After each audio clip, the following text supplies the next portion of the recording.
Hello दोस्तों, मैं जी स्वागत करता हूं आपके अपने चैनल जीतपुरी पर। आज के इस वीडियो में देखेंगे अध्याय 10 मानव नेत्र तथा रंग बिरंगा।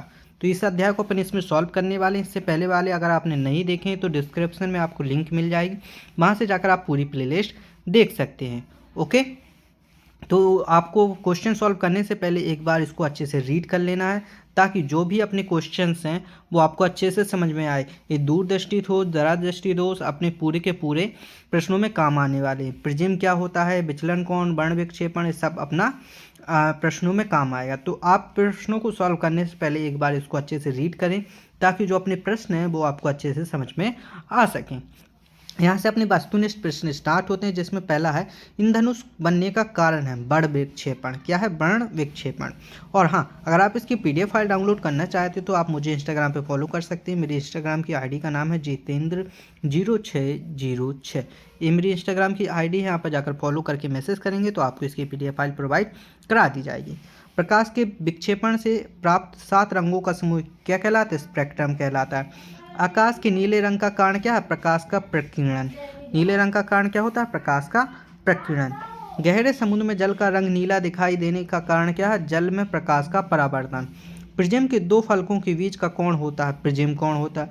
वर्ण विक्षेपण होता है प्रिज्म से होता है। किससे होता है? प्रिज्म से। ओके, यहाँ से अपने रिक्त स्थान स्टार्ट होते हैं, जिसमें पहला है श्वेत प्रकाश के लिए प्रिज्म बैगनी रंग की प्रकाश किरण का विचलन सर्वाधिक होता है। मानव नेत्र में प्रकाश एक पतली झिल्ली से होकर प्रवेश करता है, जिसे क्या कहते हैं? कॉर्निया कहते हैं। दूरदृष्टि दोष का कारण नेत्र गोलक छोटा होता है।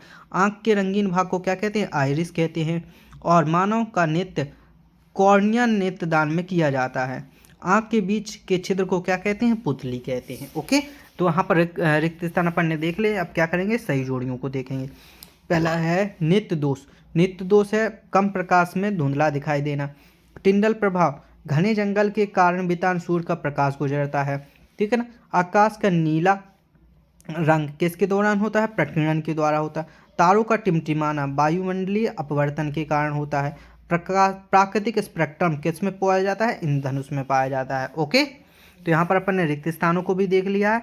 यहाँ से अपने अति लघु उत्तरीय प्रश्न स्टार्ट होते हैं, जिसमें पहला है किसी अंतरिक्ष यात्री को आकाश नीले की अपेक्षा काला क्यों प्रतीत होता है? क्योंकि वायुमंडल की अनुपस्थिति में प्रकाश का प्रकीर्णन नहीं हो पाता, इसलिए अंतरिक्ष यात्री को आकाश का काला प्रतीत होता है। आकाश कैसा प्रतीत होता है? काला प्रतीत होता है। ओके, आगे तारे क्यों टिमटिमाते हैं? देखिए, तारे के प्रकाश के वायुमंडल में अपवर्तन के कारण तारे टिमटिमाते हैं। पृथ्वी के वायुमंडल में प्रवेश करने के पश्चात पृथ्वी की दृष्टि पर पहुंचने तक तारों का प्रकाश निरंतर आपतित होता रहता है, इसलिए तारे की आभासी स्थिति बदलती रहती है, इसलिए वे टिमटिमाते हुए प्रतीत होते हैं। वर्ण विक्षेपण कैसे कहते हैं? जब श्वेत प्रकाश की किरण किसी प्रिज्म से होकर गुजरती है और अपवर्तन के बाद अलग अलग रंगों में बढ़ जाती है, तो इसे क्या कहते हैं? वर्ण विक्षेपण कहते हैं। ठीक है ना। आगे चलिए, अगला क्वेश्चन क्या अपना? टिंडल प्रभाव उत्पन्न करने में प्रकीर्णन की क्या भूमिका है? तो क्वेश्चन नंबर 4 को अपन देखेंगे। जब प्रकाश किसी कोलाइडी माध्यम से होकर गुजरता है तो प्रकाश का प्रकीर्णन हो जाता है, प्रकाश का मार्ग दिखाई देने लगता है। इस घटना को क्या कहते हैं? टिंडल प्रभाव कहते हैं। इस प्रकार किसी कोलाइडी बेलन में उपस्थित कणों द्वारा प्रकाश का प्रकीर्णन होने की परिघटना को टिंडल प्रभाव कहते हैं। तो अपन को देखने को मिल गया क्या प्रक्रिया होती है। अब देखिए, दृष्टि दोष क्या है? यह कितने प्रकार के होते हैं?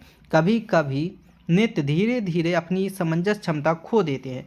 ऐसी स्थिति में व्यक्ति वस्तुओं को आराम में सुस्पष्ट नहीं देख पाते, है ना। नेत्र में अपने दोषों के कारण दृष्टि धुंधली हो जाती है, इसे दृष्टि दोष कहते हैं। सामान्यतः 3 प्रकार के होते हैं: निकट दृष्टि दोष, मायोपिया, दीर्घ या दृष्टि दोष, हाइपर मायोपिया। ठीक है ना। जरा या दूर दृष्टि दोष, प्रेसबायोपिया। ठीक है ना। तो ये 3 प्रकार के होते अपन ने देखा। अब अपन को देखना है कि निकट दृष्टि दोष यानी मायोपिया किस प्रकार का दृष्टि दोष है। तो अपन देखेंगे, निकट दृष्टि दोष मायोपिया में कोई व्यक्ति निकट की वस्तुओं को स्पष्ट देख तो सकता है, परंतु दूर की वस्तुओं को सुस्पष्ट नहीं देख सकता। तो इसमें थोड़ा उल्टा होता है। जो निकट दृष्टि दोष होता है उसमें निकट की वस्तुएं साफ दिखाई देती हैं, क्या होता है, और दूर की वस्तुएं धुंधली दिखाई देती हैं। ये अपन को याद रखना। निकट यानी कि निकट की वस्तुएं साफ दिखाई देती हैं। ओके, ऐसे व्यक्ति को दूर बिंदु अनंत पर ना होकर नित्य के पास आ जाता है। इससे प्रतिबिंब दृष्टि पटल पर ना बनकर दृष्टि पटल के सामने बनता है। इस दोष के किसी उपचार क्षमता के अपसारी अवतल लेंस के उपयोग द्वारा संशोधित किया जा सकता है। कैसा? अवतल लेंस का उपयोग करके इसे उपचारित किया जा सकता है।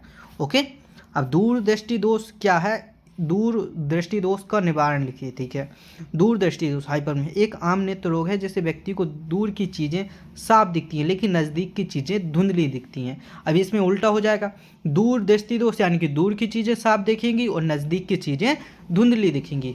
इसका कारण क्या है? आंखों का गोलक छोटा होना, आंख के क्रिस्टलीय लेंस का पतन होना और इसकी फोकस दूरी ज़्यादा हो जाना। ठीक है ना। और इसका निवारण क्या है? इस दोष के निवारण के लिए चश्मे के रूप में उत्तल लेंस, उसमें अवतल लेंस लिया था अपन ने, इसमें उत्तल लेंस अपन को लेना होगा। ओके, अब चलिए अगला क्वेश्चन है, निकट दृष्टि दोष यानी मायोपिया के उत्पन्न होने के क्या कारण है? जरा दूरदृष्टि दोष इस दोष के क्या कारण है? इससे कैसे दूर किया जा सकता है?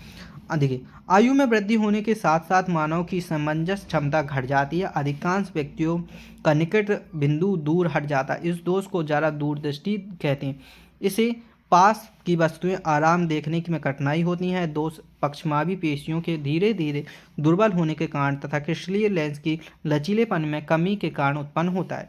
इसे द्विफोकसी लेंस उपयोग में लिया जाता है। ओके, तो यहाँ पर अपन ने पूरा का पूरा सॉल्यूशन इसका देख लिया। अब आपको क्या करना है? इस वीडियो को लाइक करना है और चैनल को सब्सक्राइब करना है ताकि हर आने वाली वीडियो का नोटिफिकेशन आपको मिल सके। मिलते हैं ऐसी अगली वीडियो में, तब तक के लिए धन्यवाद।